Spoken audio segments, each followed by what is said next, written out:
Bienvenue tout le monde dans l'édito du mardi. Cette semaine, on veut jaser d'habitation et aussi de droit de propriété par le fait même.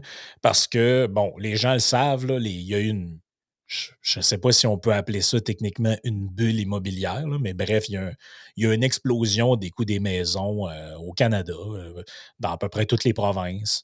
Euh, pour toutes sortes de raisons, mais bref, il y a une explosion des coûts. Tout le monde connaît quelqu'un qui a acheté une maison au début des années 2000, fin des années 90, qui a payé genre 90 000, 100 000 ou 150 000 et qui aujourd'hui, cette maison-là vaut le triple, c'est pas plus que le prix qui était payé à l'époque, ce qui est quand même démesuré par rapport à l'inflation, là. Mais là, les politiciens commencent à sentir l'eau chaude parce qu'avec la pandémie, tout ça s'est un peu accéléré. Il y a des gens qui avaient plus d'argent dans leur compte parce que, bon, ils ont arrêté leur rythme de vie, ils ont eu le droit à X, Y programme.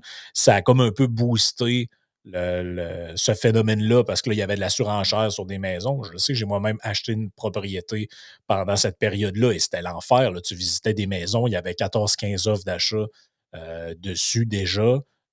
Dont des gens qui disaient ben, si tu me prends mon offre d'achat, moi, je ne ferai même pas d'inspection, je l'achète tel que vu. Tu sais. Donc, toutes sortes d'histoires là-dessus.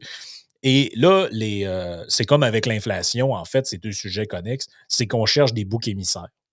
On cherche c'est la faute à qui. Comment ça que ça coûte cher de même avoir une maison au Canada, même dans des coins reculés du Québec ou de la Saskatchewan ou peu importe. Et là, ben, le bouc émissaire facilement désignable là-dedans ou tu sais, qui s'offre sur un plateau d'argent à des politiciens comme Trudeau, c'est les étrangers. Donc, ces étrangers malveillants qui viennent ici acheter nos maisons et nous priver de place dans ces maisons-là. Donc là, ils ont tricoté sur le coin d'une table une loi dont tu peux me rappeler le nom. C'est la loi interdisant des Loi non-citoyens de. sur C'est la loi sur l'interdiction d'achat d'immeubles résidentiels par des non-canadiens. C'est OK. assez explicite, là. Et donc là, cette loi-là interdit pour une période minimale de 2 ans à des gens qui sont non résidents permanents ou non citoyens canadiens d'acquérir des propriétés.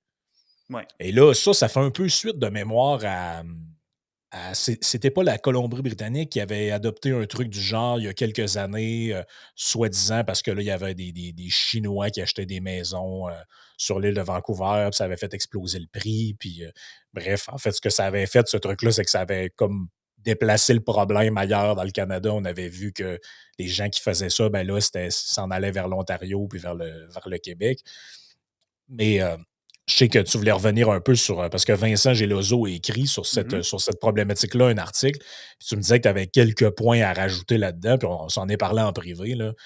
Non seulement on désigne un bouc émissaire, mais au bout du compte, on est loin d'être sûr qu'on va régler un quelconque problème avec ça. Non, exactement. Donc, tu sais, pour récapitulatif, tu sais, cette loi-là est entrée en vigueur le 1er janvier. Tu sais, dans les médias, on entend beaucoup justement une sorte de moratoire pour 2 ans, mais j'ai lu la loi, c'est une très courte loi. Là, on parle de 8 articles, là, ça tient sur à peine quelques pages. Et la loi ne parle pas là, d'un délai de seulement 2 ans. Là. Je ne suis pas expert en ces matières-là. Évidemment, ce n'est pas un avis juridique que je donne, mais de ce que je crois comprendre, c'est que l'idée du 2 ans, ça vient d'un énoncé qui a été fait au dernier budget fédéral, donc en avril 2022, qui Ouais. disait, ben, si on veut faire ça pour 2 ans, mais en réalité, si le gouvernement, on va, dans 2 ans, il va falloir qu'il abroche ça ou qu'il modifie la loi ou quelque chose, parce que sinon, ben, en tout cas, ça va rester tel quel. Fait que c'est ça, tu dis, voilà. Ben, il y a des exceptions aussi, là, c'est-à-dire, dans le fond, c'est ça, il faut que tu sois citoyen canadien ou non résident principal, soit citoyen canadien ou un résident permanent pour faire l'achat d'une propriété. Il y a quand même certaines exceptions là, dans la loi. Je ne veux pas m'embarquer là-dedans, mais effectivement, c'est ça l'essentiel du. Tu sais, comme je disais il y a quelques instants, le titre est assez explicite. Là. Fait que c'est ça. Tu sais, moi, j'émets de sérieux doutes sur l'efficacité de ça, parce qu'encore une fois, je trouve qu'on ne s'attaque pas au réel problème. Je veux dire, peut-être c'est dans certaines franges, c'est dans certaines niches immobilières spécifiques, dans le marché de grand luxe, des choses comme ça. Parce qu'en réalité, ça, on vise les non-résidents, on vise les étrangers, mais en réalité, un peu comme Vincent l'écrivait dans son papier la semaine dernière, c'est davantage les immigrants chinois qui sont visés ici, tu sais.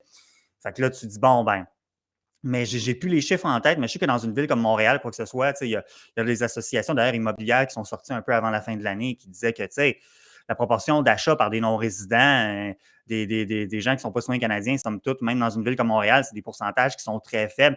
Est-ce que Ouais, ça c'est donne un- est-ce infime. que- C'est ça, est-ce que ça peut avoir de l'impact sur l'immobilier de grand luxe? Tu dis, ben, peut-être, je ne suis pas expert là-dedans, mais en quelque part, c'est pas à cause de ça là, que vous payez vos maisons des 50% plus cher ou des fois plus depuis 3 ans. Là, ça n'a pas rapport. Là, ça n'a absolument rien à voir là-dedans. Fait que tu dis, ben, tu sais, probablement, je trouve, on pourra peut-être y revenir tantôt, mais je trouve que d'un point de vue, tu sais, philosophique, entre guillemets, ou d'un angle plutôt éthique, je trouve ça quand même assez douteux comme loi.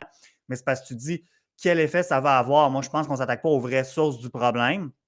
Je trouve que ça témoigne. Je trouve que c'est une loi qui accouche en quelque sorte de. Ben, c'est de la politique. Hein, c'est de la politique au sens le plus péjoratif du terme. C'est-à-dire que il y a un discours qui est assez populaire qu'on entend même des fois dans certaines campagnes électorales de dire les immigrants volent nos jobs.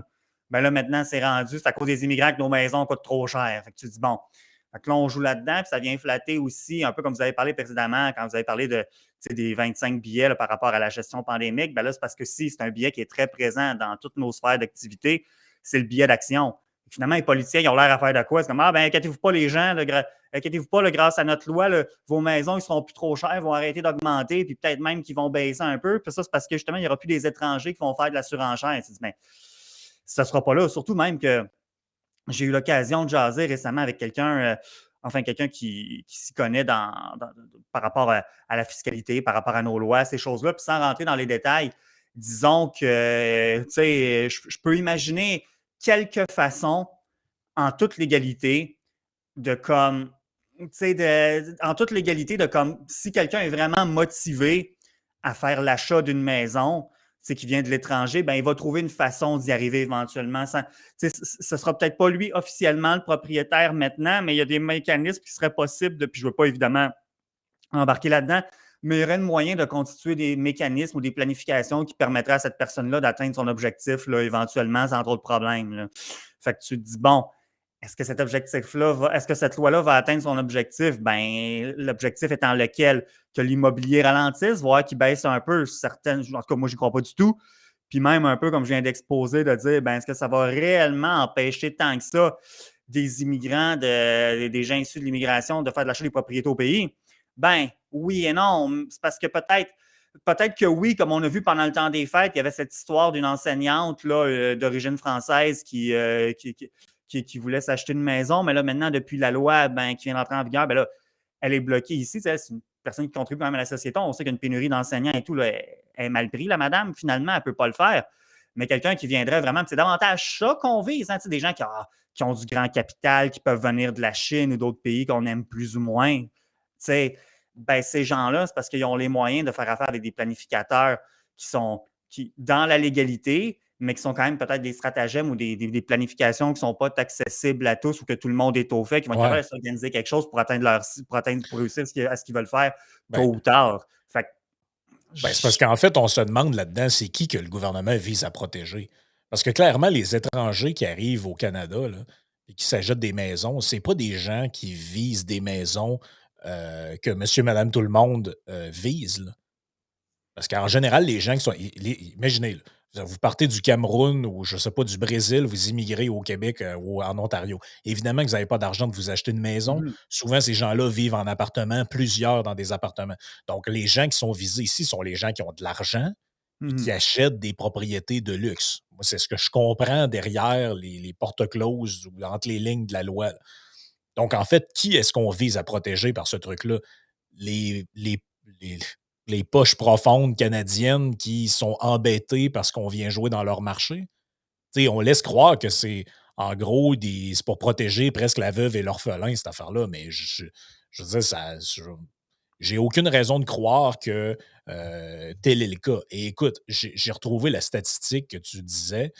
Selon Charles-Olivier Mamine, professeur à la Faculté des sciences d'administration et spécialiste du marché immobilier à l'Université Laval, il explique qu'il y a 1,8 seulement des condos à Montréal qui sont achetés ou transactionnés par des étrangers. Donc, moins, Hmm. même pas 2. Il y a 2 de toutes les transactions qui sont faites dans le marché du condo. Je n'ai pas vraiment de raison de croire que ça doit être différent les maisons, là. Ça doit être je vois pas pourquoi il y aurait 1,8 dans le condo puis 40 dans, Non, c'est dans les maisons. Ça doit être des pourcentages semblables. Donc, en fait, on parle je dirais pas d'anecdotes, mais on parle de choses qui sont irrelevant là, d'un point de vue politique. Mais là, évidemment, ils prennent toutes les précautions possibles. Ah, mais l'esprit de la loi est quand même bon. Ouais, mais quel est l'esprit de la loi là-dedans? J'ai- ben, c'est j'ai- j'ai- ça. Moi, c'est moi, en fait, ça m'intéresse. Moi, je n'ai rien contre qu'on me dise que l'esprit de la loi est bon, mais c'est quoi l'esprit de la loi? Qu'est-ce qu'on vise en arrière de ça? Et ils disent eux-mêmes, ouais, ça va avoir peu d'impact sur le prix des propriétés. ben, c'est sûr. Mais Et ils non, disent même, cette règle-là, on dirait, elle ne vise pas à calmer les prix. L'objectif du gouvernement, c'est seulement que les propriétés soient réservées aux Canadiens ou aux résidents permanents qui habitent sur place. OK? ouais. Donc, dans le fond, c'est une loi pour faire une espèce de rationnement, autrement dit. C'est qu'on avoue implicitement qu'il n'y a pas assez de maisons, qu'il n'y a pas assez de condos, qu'il n'y a pas assez d'habitations. Donc, on va les réserver aux gens qui sont là. Tu sais. Mais as-tu remarqué cette tendance-là qu'on dirait que on ne veut jamais aller jouer dans l'offre, mais on ne fait que jouer dans la demande.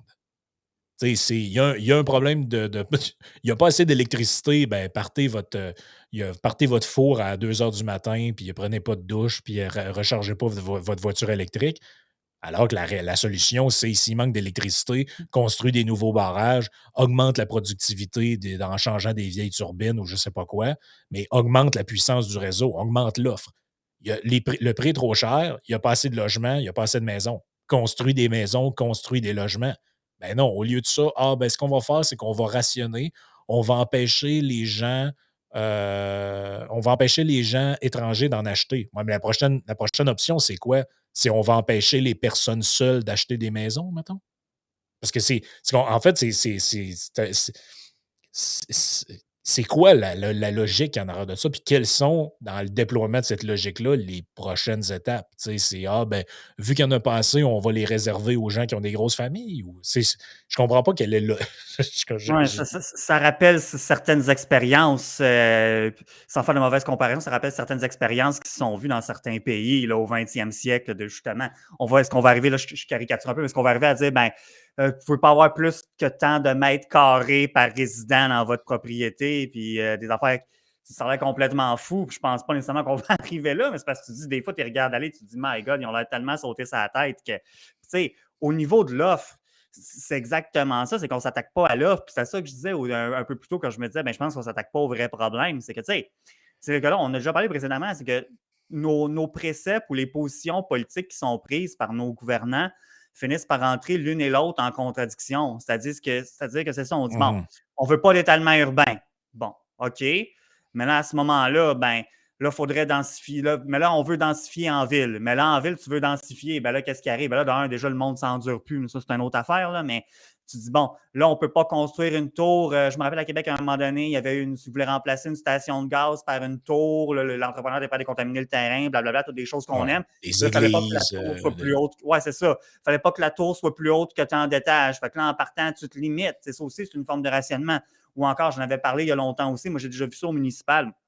Bon, il y a des règlements pour protéger les immeubles dits patrimoniaux. Ça, jusqu'à un certain point, je peux être d'accord, mais ça passe plus souvent qu'autrement. Bon, peut-être pas plus souvent qu'autrement, mais disons que c'est pas rare de voir, un peu comme quand vous aviez sorti l'espèce de cabane à l'île Oh oui. d'Anticosti. Là. Mais Tu c'est te que ramasses souvent, c'est ça, c'est là. ça. J'en ai vu plein d'exemples. Il y avait un article l'autre fois dans le journal, je pense que c'était dans la presse, ça disait 20 bâtiments patrimoniaux d'une valeur inestimable, quasiment, là, c'était quasiment écrit de même, là, seront détruits ou ont été détruits en 2020. Puis là, tu avais une vieille affaire, genre cet immeuble en coin je sais pas trop où, là, pas genre à Thetford Mine. Puis là, t'es comme, OK, c'est quoi? Puis là, tu regardes, ça a l'air d'une ancienne caserne ou je sais pas quoi. Puis là, ça dit, c'est le premier poste de pompier de la ville. Puis là, il va être détruit. Puis là, t'es comme, OK, mais c'est un vieux bâtiment LED, désuet. Je Ouais. veux dire, est-ce qu'à un moment donné, on va prendre les ressources puis transformer tous ces trucs-là en musée? Tu sais, je comprends quand c'est bien entretenu puis ça a une valeur visuelle, esthétique, c'est un peu comme la maison, tu sais, la maison dans le Vieux-Québec, là, quand tu arrives, ou le petit Mhm. Champlain, là, puis tu as d'une grosse maison qui est là, je me souviens plus comment elle s'appelle, mais tu sais, ça, il y a une vue sur le fleuve, tu sais, on comprend l'idée, là, tu es dans un quartier patrimonial. Mais l'ancien poste de gaz de Saint-Isidore, bâti en 1971, là, je veux dire, il y a pas de valeur. Il y a de quoi qui a pas de sens là-dedans. Rajoute à ça aussi l'autre chose, c'est le zonage agricole. En Mhm. plein milieu des villes, il y a des terrains vagues sur lesquels il y a rien, dans lesquels on pourrait construire des maisons, à Québec, entre autres, tu avais des terres qu'on appelait les terres des Sœurs de la Charité, qui sont des terrains qui appartiennent à des communautés religieuses qui démontraient pendant un temps l'intérêt pour les vendre. Et il y a eu toute une montée aux barricades de même gens qui aujourd'hui pleurent parce que les logements coûtent trop cher pour pas que des promoteurs immobiliers achètent ces terrains-là pour en construire des immeubles à logement. Là, maintenant, tu te dis, ouais, mais là, c'est quand qu'on augmente l'offre? C'est un peu là qui est le problème. Il faut augmenter l'offre pour subvenir à la demande. Mais là, si tu mets des règlements, des bâtons dans les roues à tout le monde qui joue sur l'offre, ben là, il te reste quoi comme solution? Il te reste juste à essayer de gérer la demande. Puis, tu sais, tout ça va en contradiction avec la volonté même du gouvernement qui affirmait là, qu'ils veulent accueillir je ne sais pas combien de Ben millions oui. d'immigrants d'ici les 10 prochaines années. Là, tu te dis, à un moment donné, tu te dis, oui, mais ces gens-là vont aller à l'école où? Ils vont aller dans quelle garderie? Ils vont aller, quel médecin de famille on va leur donner? Quel, je veux dire, quelle maison ils vont pouvoir acheter, quel logement ils vont pouvoir louer. Parce qu'on a l'impression que partout où ce que le gouvernement est, ça ressemble ou ça commence à ressembler à une pénurie ou à un rationnement. Tu sais, je veux Ben dire, oui. si tu commences déjà à dire au monde, il va falloir que vous partiez le lave-vaisselle en pleine nuit, ça va être quoi quand tu vas rajouter à la population active 1 à 2 millions de citoyens dans ta province? Tu sais, je veux bien essayer de comprendre la logique, mais il n'y en a pas de logique là-dedans. Non, en effet, puis tu m'as fait penser à quelque chose aussi, peut-être une petite parenthèse, c'est que justement, tu sais, les immeubles qui vont être désignés, par exemple, patrimoniaux, là, tu dis non, tu ne peux pas en faire un plex, quoi que ce soit. Ben là, souvent, si tu es propriétaire de ça, tu dis bon, on va essayer de maintenir mon immeuble en état, ben, tu peux pas t'y prendre comment tu veux, là, tu sais, jusqu'à un certain point, je peux comprendre qu'on veut préserver le certain cachet encore quand il y en a un. Des fois, comme on vient de dire, c'est un peu discutable. Mais c'est parce que tu te dis, bon, c'est pas le fun d'être propriétaire de ces propriétés-là. Encore une fois, tu as le gouvernement d'un jambe là aussi. C'est parce que j'arrive à ça tranquillement par rapport à notre droit de propriété. Mais là, c'est parce que tu dis, bon, ça, c'est une chose. Sinon, on le voit pas fréquemment, mais on le voit de temps en temps. C'est que des municipalités, j'ai un exemple en tête, pas très loin de chez moi, que je une municipalité qui possède une maison, que cela, on pourrait qualifier vraiment de patrimonial. L'affaire, c'est que justement, les coûts d'entretien, entretenir ça, préserver ça, la municipalité ne veut pas mettre de fonds là-dedans, elle ne veut pas toucher à ça. Fait que finalement, ben, ça a l'air du yard pareil. Fait que, finalement, on n'est pas plus avancé. Puis c'est ça qui me fatigue dans cette loi-là, si je reviens un peu, c'est que tu mentionnais tantôt que, je ne sais plus comment tu as formulé ça, mais tu disais, ah, ben, peut-être que ça, on peut comprendre, il y avait comme une sorte de sens du point de vue politique. Tu sais, c'est quoi la recherche de sens du point de vue politique ou c'est quoi Ouais. l'esprit de la loi? Bien, tu sais, je pourrais dire, moi, du point de vue, si on parle de politique au sens anglais, le policy, de Ouais. politique publique, moi, je ne le vois pas. Par exemple, sans tomber dans le cynisme, d'un point de vue de politique avec un petit p, ben moi, je le vois. Je pense que c'est simplement, encore une fois, de rassurer une partie de la base électorale. C'est assez facile de comme flatter dans le sens du poil d'une certaine partie de l'électorat qui n'est pas nécessairement, Ben ouais. sans dire qu'ils sont racistes ou quoi que ce soit, là, je ne vais pas jusque-là, mais dire, ah, l'immigration, on se méfie un peu de ça, donc, Ben, c'est que tu joues sur les craintes ben oui. des gens. C'est normal, là. Tu sais, puis comme je viens de le dire, c'est un constat de bon sens, là. Les Mhm. gens, mettons, eux autres, ils se disent: «Ouais, mais là, il manque de logements, il y a une pénurie de logements, puis le gouvernement veut faire, venir, des centaines de milliers de personnes par année, ici». Ben là, c'est une recette parfaite pour créer, des tensions sociales puis un climat explosif, cette affaire-là, là. Parce que là, maintenant, Non. les gens, là, ils vont se dire: «Ouais, mais là, moi, je suis pas capable de me trouver un logement, je suis pas capable de m'acheter une maison, puis on me dit qu'il faut que je coupe partout pour faire attention parce qu'il y en a pas assez pour tout le monde, mais on augmente chaque année la quantité de gens qui sont demandeurs de places en CPE, comme je dis, de médecins de famille et autres». Fait que moi, je pense que tu sais, puis encore là, c'est même pas un jugement de valeur sur dans l'absolu, est-ce qu'il faudrait faire X ou Y chose, c'est juste que c'est pas cohérent Non, ça ne tient pas la ce que route. fait le gouvernement. Puis justement, parlant d'incohérence, je l'avais dit en privé, mais on ne fait que parler de pénurie de logement. Hey là, ça a l'air que c'est Mhm. compliqué de trouver un appartement. Les gens ne sont pas capables de trouver le logement. Ça coûte cher. Un appartement avec un prix normal, c'est presque plus trouvable. On avait fait un podcast sur de plus en plus, là, on retrouve des pratiques étranges, genre des gens qui essayent de se trouver des demi-sugar daddy pour se faire payer un appartement, louer des chambres pas chères. Puis on voit ça sur Marketplace puis sur les Kijiji de ce monde. Mais si tu empêches les gens, les étrangers qui arrivent d'acheter des maisons, qu'est-ce que tu fais? Ben, tu les condamnes à aller vivre en Mhm. location, donc à prendre la place dans des appartements de gens qui en manquent déjà. Donc, je- j'essaie de te comprendre le sens de ça, là, puis je la comprends pas. Mais non, en effet. Il doit y avoir un morceau qui nous échappe. Je peux pas croire que le gouvernement, avec toutes puis là, je sais que c'est un peu je fais comme une présomption de leurs compétences là-dedans, là, mais je veux dire, si c'est vrai qu'ils font ça, puis ils n'ont pas pensé à ce qu'on est en train de dire là, ils sont encore plus incompétents qu'on pense.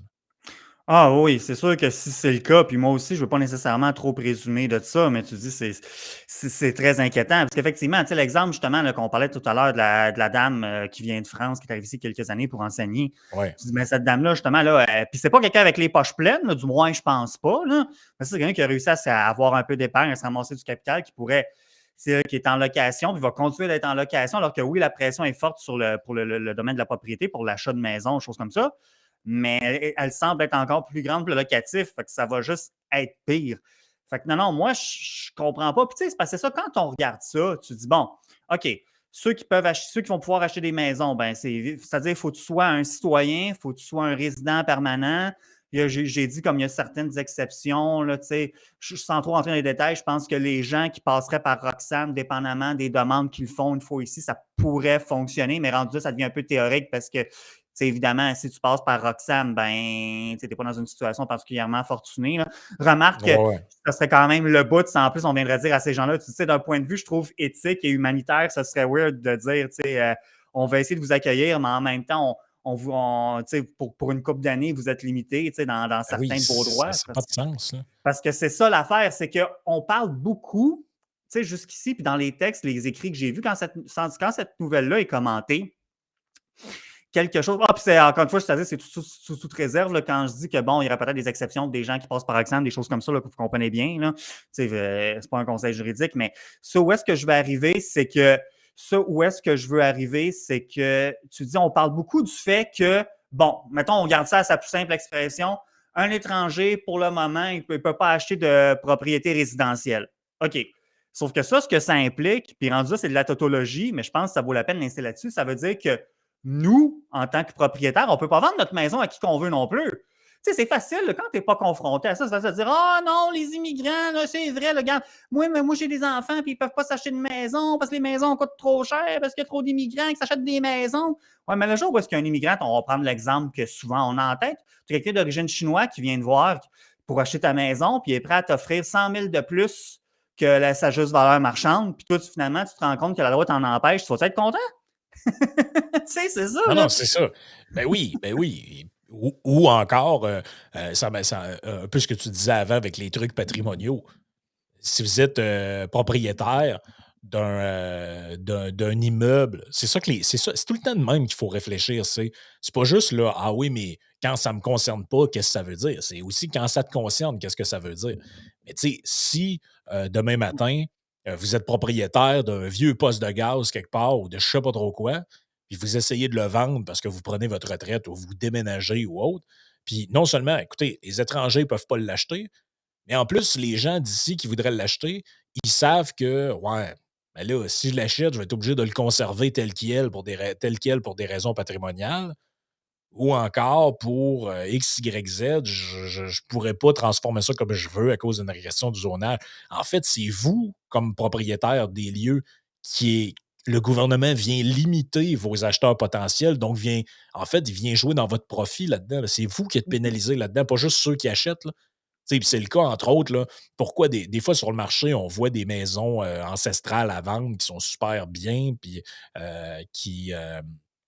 dont le prix, des fois, peut surprendre là, par rapport à tu te dis, ah, mais il me semble que c'est pas cher pour la qualité que ça a l'air d'être, c'est bien entretenu. C'est pas juste pour l'entretien, c'est parce que dans certains coins, dans certaines municipalités, ces bâtiments-là sont soumis à des codes par la ville parce qu'ils sont dans un secteur. Dans ce secteur-là, toutes les propriétés qui ont plus de 90 ans ou 100 ans, ben là, quand tu rénoves, il faut que tu rénoves pour que ce soit des Mhm. matériaux identiques. Hey, ça, si tu essaies de changer des fenêtres sur une maison Oh ancestrale, boy. là, donc là, il y a des gens qui ne veulent pas s'embarquer là-dedans, là, parce que c'est un paquet de troubles, puis c'est Non. un fardeau financier, là. Ben, tu Donc, sais, puis ça, c'est facile de dire: «Oh, m'en fous, moi, j'ai pas de maison ancestrale». Ben oui, ou bien je m'en fous, moi, j'ai pas de condo à vendre, ou je m'en fous, moi, je vis dans un coin puis il y en a des appartements. Ouais, mais c'est qu'il faut tout le temps que tu réfléchisses que tu donnes le pouvoir au gouvernement d'aller jouer sur un droit que tu as, là. Parce que tout droit que tu enlèves aux autres, ben, tu l'enlèves un peu à d'autres personnes que tu visais pas. Parce que comme tu dis: «Ah ben là, officiellement, on vise juste des étrangers». Ouais, mais par la bande, tu vises des locaux qui, eux, veulent vendre, mettons, ben, peut-être à c'est des ça. étrangers. Ils ont peut-être même scrappé des transactions dans leur affaire, là. À Ben, c'est l'entrée en ça. vigueur de ça a peut-être fait en sorte qu'il y a des gens qui ont perdu des centaines de milliers de dollars. Ben, tu vois, je pense que c'est davantage là-dessus. Si on prend une approche moins cynique par rapport à l'esprit de la loi, ben, en fait, si on s'interroge de façon moins cynique sur quel était l'esprit du gouvernement Trudeau avec cette loi-là, je pense que c'était ça, c'était de se dire on va rendre le marché plus restrictif pour certaines catégories d'acheteurs, on va rendre le marché moins attractif, ce qui devrait contribuer à diminuer la surenchère du marché immobilier. L'affaire, c'est que comme qu'on est ce qui est visé par la loi, comme je le disais plus tôt, c'est les propriétés résidentielles. Je pense que comme on a dit, la pression est trop forte sur le marché résidentiel. Puis aussi, ben, c'est parce que finalement, c'est des pourcentages. On parle de 1,8 dans des grandes villes, des choses comme ça. C'est pour des condos. Probablement que c'est un peu sensiblement la même chose pour de l'unifamilial, des choses comme ça. Tu dis, tu sais, c'est marginal. C'est comme on a dit, comme on a expliqué une bonne partie du podcast, c'est davantage au niveau de l'offre qu'il faudrait s'y prendre. Mais c'est comme tu viens de l'exposer, c'est qu'effectivement, c'est parce qu'à un moment donné, ce genre de thinking-là, ça fait des petits, puis ça vient nous emmerder dans d'autres aspects de notre vie. Puis moi, l'aspect qui m'emmerde particulièrement, en fait, c'est simplement du point de vue justement c'est qu'on vient s'en prendre au droit à la propriété, point barre. Si moi, je suis un propriétaire, je ne peux pas vendre à qui je veux. Ça, j'ai de la misère avec ça. Ben oui. Indépendamment de l'effet que ça peut avoir ou pas sur le marché immobilier, c'est comme c'est mon bien, peux-tu le vendre? Est-ce que je peux le vendre à qui je veux? Moi, c'est purement et simplement ça qui. En fait, ben, il y a plus que ça, évidemment, comme on a discuté, mais moi, au départ, c'est là que j'accroche, puis je trouve que ça mériterait d'être souligné. Ouais. Donc, Sauf que pour des politiciens pas très courageux, il y a pas de je veux dire, en fait, tu pas fait mal à personne avec ça, là. Parce que bon, oui, tu vas avoir à te taper un article de journal qui va parler de, cette femme, infirmière, parce que ça, c'est drôle, hein, c'est ça qui est sorti aussi, là. Le gouvernement, d'un côté, fait des appels d'offres internationales, appels d'offres entre guillemets, là, mais envoie le message à l'international qu'on a besoin de gens en santé, on va vous donner des bonnes conditions, tout ça. Et tu avais l'histoire d'une infirmière européenne, je me souviens plus si elle était française ou peu importe, là. Puis elle débarque en Ontario ou je sais plus où, là. Et là, elle découvre qu'elle ne peut pas s'acheter de maison. Et là, tu sais, elle, c'est une infirmière genre haut niveau, là, pas, pas genre infirmière auxiliaire, là, tu sais, dans la hiérarchie, c'était dernier stade, là, genre clinicienne, ou je sais plus trop comment ils appellent ça en Ontario, là.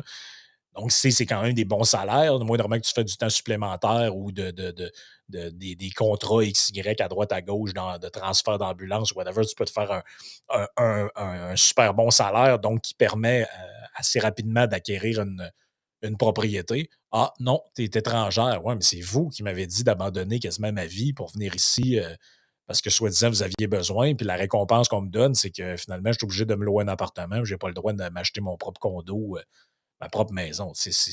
oui, puis indépendamment du salaire que la personne peut faire, tu sais, cette infirmière-là, peut-être qu'elle avait une propriété en Europe, qu'elle l'a vendue, puis C'est elle aurait ça. moyen de s'en racheter une en arrivant, mais là, tant qu'elle rencontrera pas les critères de la loi, ben, là, il y a des gens qui Ouais. pourraient dire, ouais, ben, rien qu'à attendre de bord d'avoir tous ses papiers. Ben oui, mais c'est de vos affaires, de dire quoi faire avec son argent, tu sais. Ouais, mais c'est parce que c'est ça l'affaire, c'est que la prochaine étape, c'est quoi, là? C'est, ah, ben, vu qu'il y a une pénurie de voitures usagées, on va passer une loi pour empêcher aux étrangers d'acheter des chars. Tu sais, j'ose même pas trop penser à ça. Je dis, Ils vont y ils, penser. ils vont y penser. Ou bien, ah, tous les gens maintenant ont plus le droit d'avoir qu'une seule voiture. Là, si t'en as une, il faut que t'en laisses aux autres. Là. Mais ça a Tu déjà été sais, proposé, ça, par l'illustre François Rébello de la CAQ en 2011-2012. Il n'a pas ben réussi oui, à se tu faire là, mais il y avait m'étonnes. une voiture par famille.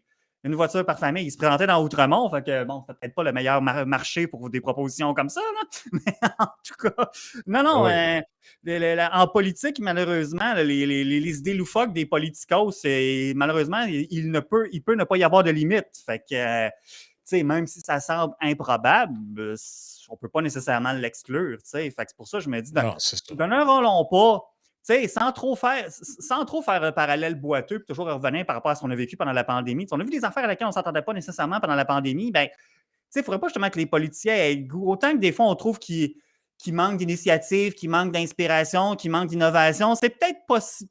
Peut-être, dans le fond, c'est be careful what you wish for, comme ils disent en anglais. Peut-être que quand ils pensent un petit peu trop en dehors de la boîte, on n'aimera pas ça, on n'aime pas plus ça finalement. Donc, Non, non, c'est ça. Les grandes histoires, là, on est correct avec ça, là. C'est mieux qu'ils gèrent puis que le reste, on va s'en occuper, là. c'est ça. Écoute, on va aller dans la partie Patreon. Mhm. J'ai retrouvé l'article sur les chefs-d'œuvre architecturaux.